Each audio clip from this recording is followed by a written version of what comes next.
Ok, jóvenes, ya hemos visto la parte de conceptos básicos, de definición de la estadística, ¿verdad? Definición de los conceptos de universo, población y muestra, y hemos abordado el tercer aspecto, que es lo que se refiere a las escalas de medida. Eh, eh, Ahora sí voy a entrar de lleno con lo que es la parte de la estadística descriptiva y aprovecho la oportunidad hablarles un poco acerca de la clasificación de la estadística. La estadística yo la puedo desglosar en dos ramas. La primera de ellas, la estadística descriptiva, que es aquella encargada de obtener un enfoque de los principales aspectos de un conjunto de datos. Esto lo hace a través de tres aristas.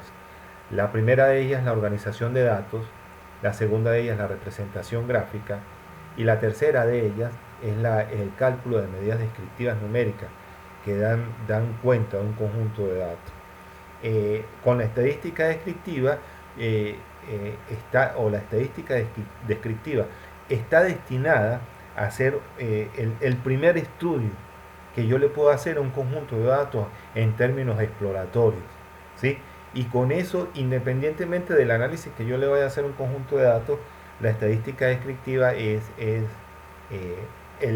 paso obligado que yo tengo que hacerle a un tratamiento de un conjunto de datos. En este material o en esta ocasión voy a abordar el primero de esos aspectos o el primero de los tres pasos que yo tendría que dar en un estudio descriptivo de datos. Ese se encuentra referido a lo que es la organización de los datos, ¿verdad? La organización de los datos, en este caso, está destinada a cómo yo voy a agrupar los datos, ¿sí?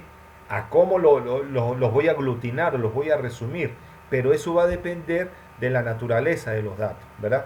Aquí les presento un material en la cual especifica de forma muy didáctica cómo voy a hacer los, los datos o cómo voy a hacer ese tipo de agrupación, ¿verdad? Cuando yo tengo un conjunto de datos, yo los puedo tener en dos aspectos. Los puedo tener sin agrupar y los puedo analizar de esa manera, haciendo conteos manuales, ¿verdad? En ejemplo, aquí está un conjunto de datos que se encuentra referido a las modalidades que pueda tener el sexo. Fíjense que tengo una secuencia que me toma las modalidades del sexo, ¿verdad? O también tengo datos numéricos en las cuales están representando las edades. En el primer aspecto estoy viendo la modalidad de un conjunto de datos de una variable de tipo cualitativo. Y en el segundo aspecto tengo la modalidad o las representaciones de una variable de este tipo cuantitativo. Y en particular cuantitativo de tipo discreto, ¿verdad? Cuando yo tengo datos agrupados, ¿verdad? Yo lo voy a tener, o la agrupación la puedo obtener a través de tablas o lo que se llaman distribuciones de frecuencia, ¿verdad? Y en ese caso, cada referencia de agrupación es un valor individual de la variable de estudio, o también tengo los valores representados en intervalos de clase. Las distribuciones de frecuencia, que es la modalidad de la agrupación que yo tengo de un conjunto de datos, la puedo clasificar en dos aspectos y ténganlo bien claro. Distribuciones de frecuencias para valores individuales, ¿verdad? O distribuciones de frecuencias que se encuentran reflejadas en intervalos de clase, ¿sí? Valores individuales, a este aspecto que les estoy sombreando acá, y intervalos de clase a este aspecto que yo tengo acá. Y las agrupaciones van apuntando a esos dos aspectos. Distribuciones de frecuencia, valores individuales o distribuciones de frecuencia en intervalos de clase. Y hacia allá vamos apuntando. Por ejemplo, cuando yo voy a hacer un estudio de datos, ¿verdad? También tengo que tomar en cuenta la naturaleza de los datos o de las variables. Les hacía mención en los tutoriales anteriores que en los datos, así como las variables, recibían la misma clasificación, datos cualitativos o datos cuantitativos. Cuando yo voy a agrupar, cuando yo voy a agrupar un conjunto de datos de tipo cualitativo, ¿verdad? La agrupación es bastante sencilla. ¿Por qué? Porque la agrupación se destina al conteo de las modalidades de la variable, ¿verdad? Por ejemplo, si yo tengo quisiera agrupar en un cuadro las modalidades del sexo, la variable sería sexo y las modalidades, el sexo tendría dos modalidades, la modalidad 1 masculino y la modalidad 2 femenino. Cada una de las ramas de la variable es lo que se llama modalidades. Bueno, aquí se le presenta un ejemplo, ¿verdad? De un estudio de 40 estudiantes, ¿verdad? El tamaño de la serie de datos es 40 y tengo una secuencia de F y M que va representando las modalidades del sexo, ¿verdad? Si yo quisiese representar esta variable en un cuadro estadístico, bueno, simplemente en una columna coloco las modalidades, ¿verdad? Y en otra puedo colocar la cantidad o también llamada la frecuencia de cada modalidad. Fíjense que aquí tengo 15 elementos masculinos y 25 elementos femeninos. Esos 15 representan el 37.50 y los 25 restantes representan el 62%, 62.50 de la modalidad femenino. Dese en cuenta que cuando yo tengo un conjunto de datos que ya se encuentra agrupado bajo alguna modalidad, ya puedo tener un enfoque de cómo se están comportando. Por ejemplo, ya puedo decir, ya puedo dar conclusiones que, bueno, dentro de la serie de datos que se presenta acá, hay un dominio de las personas del sexo femenino, ¿verdad? Con el 62.50 y el 37.50 viene siendo de la modalidad del tipo masculino. Esto en escala, en términos absolutos, 25 para femenino, 15 para masculino, para un total de 40. Ese tipo de conclusiones que le estoy dando acá es difícil obtenerla haciendo o viendo simplemente la serie de datos. Usted ve la serie de datos y no difícilmente puede dar ese tipo de conclusiones. Algunos dirán, sí, pero que yo hago esto rápidamente y lo puedo obtener. Eso es cierto, pero por lo general, cuando yo estoy tratando con un conjunto de datos, los conjuntos de datos son de alguna manera con algún tipo de volumen. Entonces es necesario tener las agrupaciones para ayudar algún tipo de conclusiones como las que les estoy dando. ¿Sí? Aquí presento la otra modalidad de la agrupación de datos cualitativos, ¿verdad? Cuando yo tengo dos mediciones, ¿verdad? Cuando yo tengo dos mediciones, las agrupaciones se hacen a lo que se llaman tablas de doble entrada o tablas de contingencia, ¿verdad? Una tabla de doble entrada es aquella donde un valor es representado simultáneamente por dos variables, ¿verdad? En este caso hay un ejemplo bien simpático acá que le representan más de una característica, dentro de las cuales destaca carrera cursada, sexo y modalidad de la carrera que están estudiando, ¿verdad? Entonces aquí hacen una agrupación a través del estado civil, ¿verdad? Agrupación de la opción, perdón, de la opción de cuál están estudiando y a su vez está representando el sexo, ¿verdad? Ahora, con este tipo de entrada, el nivel de detalle o de enfoque es mucho mayor, porque voy a tener un filtro adicional que me permite arrojar mayor información. Por ejemplo, de esta tabla yo puedo inferir, ¿verdad? Que ahí sigue, aparte del conteo de masculinos y femeninos, yo puedo decir, bueno, dentro de las personas del sexo femenino, 7 pertenecen a ingeniería civil, 6 pertenecen a geológica y la que menor presencia tiene es la mención de mecánica con 3, ¿verdad? Dentro de la población masculina predominan las personas de la ingeniería civil y la que menor presencia tiene dentro del sexo masculino son la gente de la mención química, ¿verdad? También puedo decir cosas como, bueno, dentro de todas las menciones, la que mayor presencia tiene en este estudio de 40 personas es la de gente de ingeniería civil, con 12 personas, ¿verdad? Y la que menor presencia tiene sería eléctrica, de igual manera con la gente de química, con 6 unidades cada uno, ¿verdad? Entonces, ya el nivel de detalle y el nivel de conclusión aumenta en la medida que yo voy agregándole filtros a este tipo de agrupamiento. Yo estas tablas de doble entrada, yo también les puedo aumentar el nivel de filtro. Por ejemplo, por aquí también no hubiese podido poner el estado civil, por dar una mención, ¿verdad? Pero en la medida que yo le voy agregando filtros, el nivel de complejidad para la interpretación va aumentando, porque voy a tener muchos filtros y voy a tener muchas variables. Pero también se estila hacer tablas de triple entrada el caso. ¿Sí? Con respecto a la construcción de la tabla, es indiferente que ustedes pongan la opción, en este caso la opción de la carrera por acá o lo hubiesen puesto por acá, pero sí se estila que la opción que tenga más modalidades sea la que encabece las filas, de manera que sea una tabla que quede alta y no ancha, ¿verdad? Eso con respecto a la organización de datos de tipo cualitativo.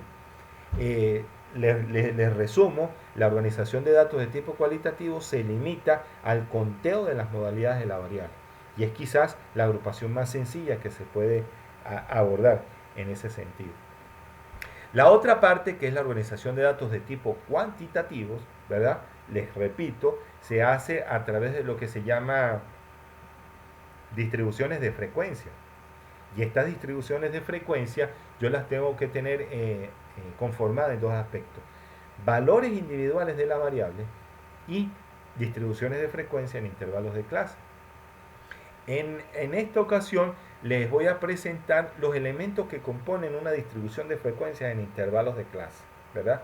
Voy a tener una tabla, ¿verdad? Donde cada registro va a corresponder a un intervalo de la variable en la cual se encuentra estudiado o registrado cierto fenómeno. Y cada intervalo va a tener una serie de componentes. Vamos a ver cuáles son de ellos. Se los voy a explicar aquí cada uno de ellos, ¿verdad?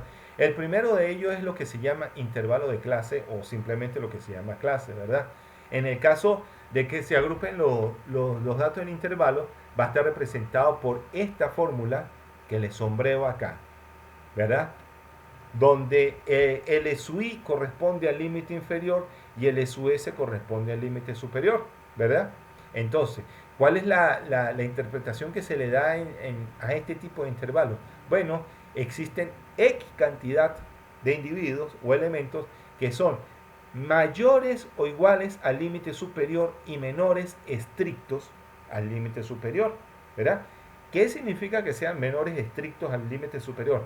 Que el límite superior, y desde el punto de vista matemático, esta notación corresponde que el límite inferior pertenece al intervalo y el límite superior no pertenece al intervalo, pertenece al intervalo posterior. Hay que tener en cuenta eso, porque cuando yo estoy haciendo los conteos, más adelante se darán cuenta, si yo encuentro un elemento que sea idéntico al límite superior, ese elemento tiene que ir en el intervalo siguiente, porque el límite superior no pertenece al intervalo, ¿verdad? Ok, el otro aspecto a tomar en cuenta es la amplitud de la clase, ¿verdad? Y la amplitud de la clase no es más que la diferencia entre el límite superior menos el límite inferior, ¿verdad? Es lo que me da la amplitud o la distancia que existe entre el límite inferior y el límite superior, ¿verdad? El otro elemento es la frecuencia absoluta de la clase. Y la frecuencia absoluta de la clase no es más que el número de observaciones que se encuentran dentro del intervalo, ¿sí? Lo demás son derivados de esto. Los principales aspectos son saber construir el intervalo y determinar cuántos elementos pertenecen al intervalo, porque los demás son derivados, fíjense. La frecuencia absoluta acumulada es el número total de elementos que son menores estrictos al límite superior, ¿verdad? Bajo esa definición, yo lo que voy a ir acumulando elementos, valores acumulados. Una consecuencia de este tipo de agrupación con la frecuencia absoluta acumulada es que el último elemento de la clase, el elemento de la última clase, perdón, va a ser igual al total de observaciones, porque estoy agrupando, ¿verdad? Ahora vienen las relativas. Frecuencia relativa de la clase, proporción de elementos que se encuentran dentro del límite, dentro del intervalo dado. Si es una proporción, ¿verdad? ¿Cómo se calcula? Número de elementos en la clase entre el total de observaciones, ¿sí? Es una proporción como tal, ¿verdad? Ok, siendo así una consecuencia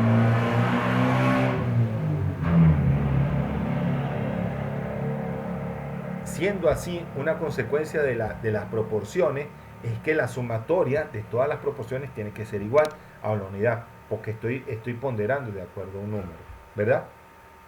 Y la frecuencia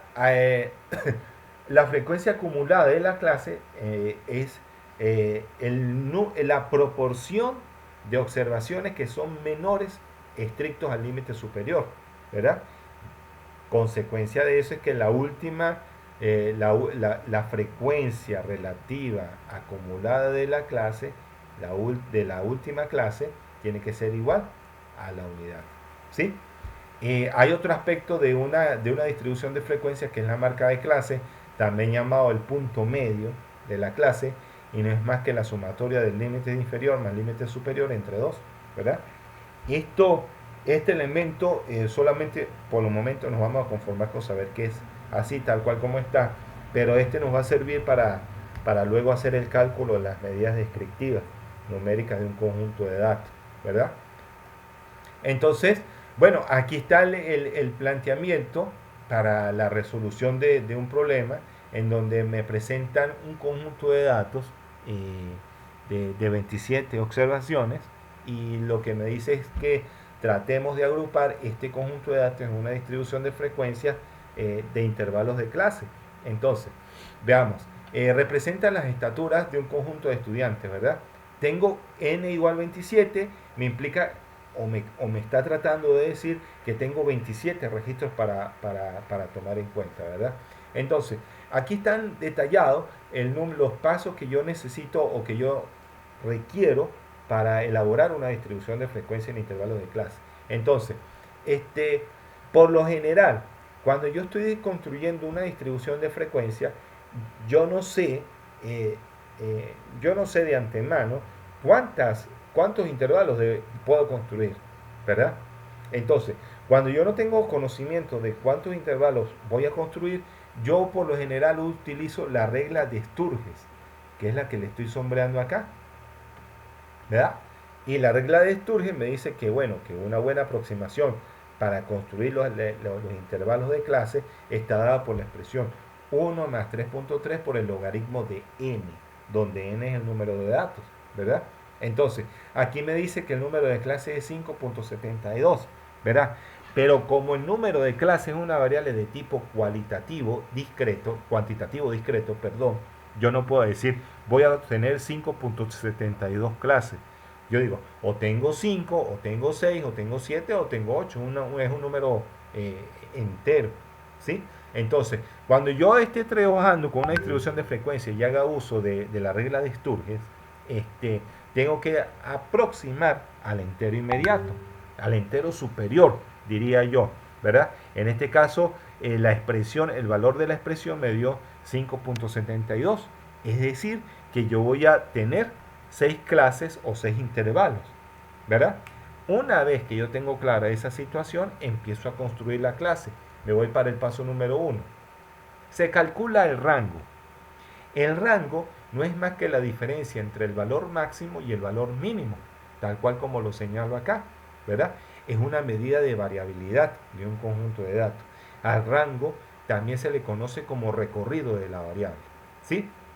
En este caso en particular, el rango me da 0.22, que es la diferencia entre 1.80 como valor máximo y 1.58 como valor mínimo. Una vez que yo tengo definido el rango, ¿verdad? Ya que el profesor lo hizo como segundo paso, yo en particular lo haría como el primer paso. Determina el número de clases, ya sabemos que el número de clases es igual a 6.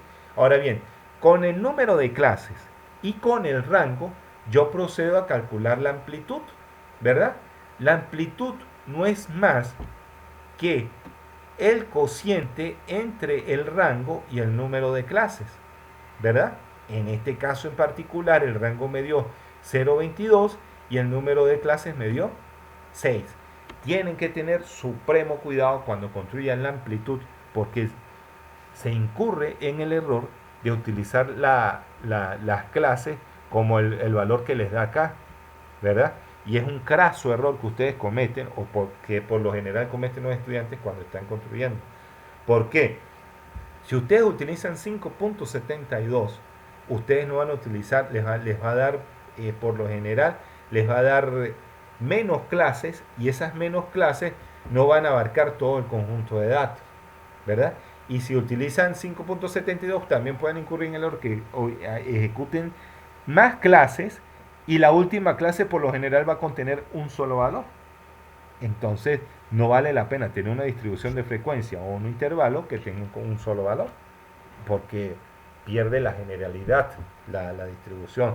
Entonces, cuando yo esté calculando la amplitud, tengo que tener cuidado entre hacer bien la división.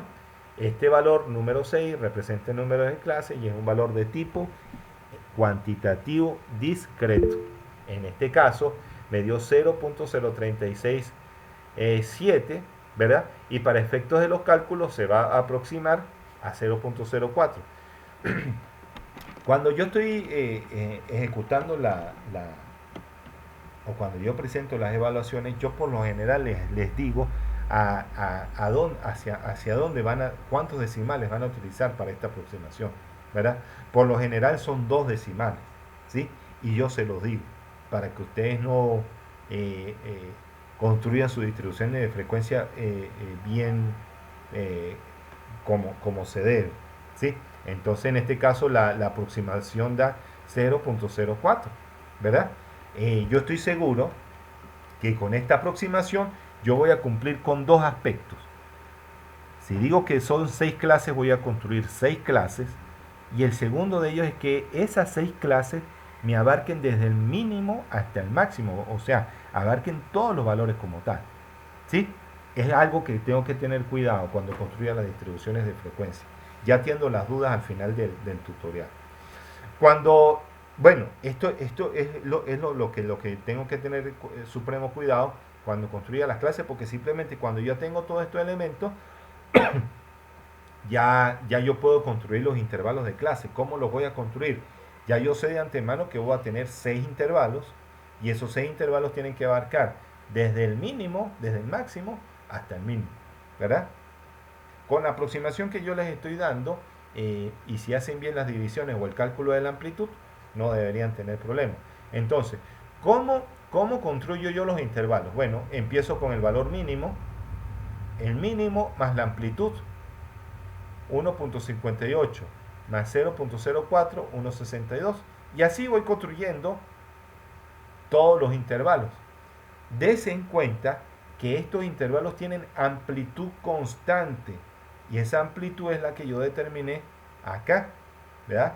Dese en cuenta también que los intervalos que estoy construyendo, que yo les estoy mostrando, o la metodología que yo les estoy mostrando a ustedes, es del tipo cerrado en el límite inferior y abierto en el límite superior. ¿Qué quiere decir? Les repito, que el límite superior no pertenece a la clase, pertenece a la clase siguiente, ¿sí? Por ejemplo, si yo me encuentro un valor dentro del conteo que es 1.62, ese elemento va a entrar en el conteo de la clase 2 o en el intervalo 2, ¿sí? Hay que tener mucho cuidado con respecto a eso. Bueno, cuando yo construya la clase, ya tengo los intervalos, realizo los respectivos conteos, ¿verdad? Y después verifico que todo esté bien. Me explico. ¿Cuál es la interpretación que yo se le puedo dar acá? Tomemos en cuenta solamente las 2 primeras columnas de esta distribución de frecuencia. Estatura, representada en las clases, y las frecuencias absolutas. ¿Qué puedo decir yo acá? Existen 9 estudiantes cuya estatura está entre 1,58, es mayor o igual a 1,58, y menor estricto a 1,62. Existen 6 estudiantes cuya estatura está entre 1,62, mayor o igual a 1,62, y menor estricto a 1,66. Y así sucesivamente, ¿sí? Ese tipo de interpretaciones es bueno tenerla en cuenta y es bueno que ustedes la manipulen, porque cuando ustedes construyan la distribución de frecuencia tienen que saber interpretar qué significan los valores que están ahí, ¿verdad? Entonces, construyo los intervalos, hago los conteos y lo demás es calculado. Por ejemplo, este señor que está acá, que es la F mayúscula, representa las frecuencias acumuladas, ¿verdad? Las frecuencias acumuladas desde el punto de vista conceptual me dicen número de observaciones menores al límite superior. Es decir, yo puedo decir, el primero la primera frecuencia acumulada es igual a la frecuencia absoluta. Y después voy acumulando, voy sumando 9 más 6, 15. 15 más 4, 19. 19 más 7, 26. 26 más 0, 26. Y 26 más 1, 27. ¿Verdad? ¿Qué interpretación le puedo dar a cada una de ellas? Bueno, voy a interpretar este señor. Existen 15 estudiantes cuya estatura es menor a 1.66. Estoy acumulando 1.66, incluyo todos los menores. Este señor que está acá. Existen 26 estudiantes cuya estatura, perdón. Existen 19 estudiantes que tienen una estatura menor a 1.70. ¿Sí? No estoy especificando más nada, estoy acumulando. ¿Sí? 1.70 incluye este señor y este señor. Estoy acumulando valor. ¿Verdad? Y lo demás son las proporciones. Por ejemplo, yo puedo decir, existen 6 estudiantes cuya estatura es mayor o igual a 1.62 y menor estricto a 1.66. Eso representa el 0.22 en términos de proporción. ¿Verdad? De manera similar, existen 19 estudiantes cuya estatura es menor a 1.70 y eso representa el 0.70 en términos de proporción. ¿Sí? Cuando ustedes estén construyendo su distribución de frecuencia, tienen que asegurarse que están haciendo las cosas bien. ¿Cuáles son los aspectos que deben tener en cuenta? Si ustedes dicen que están trabajando con 6 clases, tienen que tener 6 clases acá. ¿Sí? Adicionalmente, tienen que asegurarse que esas clases abarquen todos los valores que están acá, desde el mínimo hasta el máximo. La suma de las frecuencias relativas tiene que ser igual a la unidad. ¿Verdad? La última frecuencia acumulada tiene que ser igual al conjunto de datos. La última frecuencia relativa acumulada tiene que ser igual a la unidad. ¿Sí? Porque están sacando proporción con respecto a un elemento. Eso con respecto a la construcción de la distribución. Este elemento que está acá, que es la marca de clase, no es más que el punto medio entre estos dos elementos, ¿verdad? Por los momentos no lo vamos a tomar en cuenta, lo vamos a tomar en cuenta cuando hacemos el cálculo de las medidas descriptivas. Bueno, cuando tienen construida la distribución de frecuencia, ¿verdad? Ya pueden sacar conclusiones como las que están acá, ¿verdad? Entonces ya es cuestión de que ustedes lo puedan analizar. Entonces, nos vemos en el próximo tutorial, jóvenes.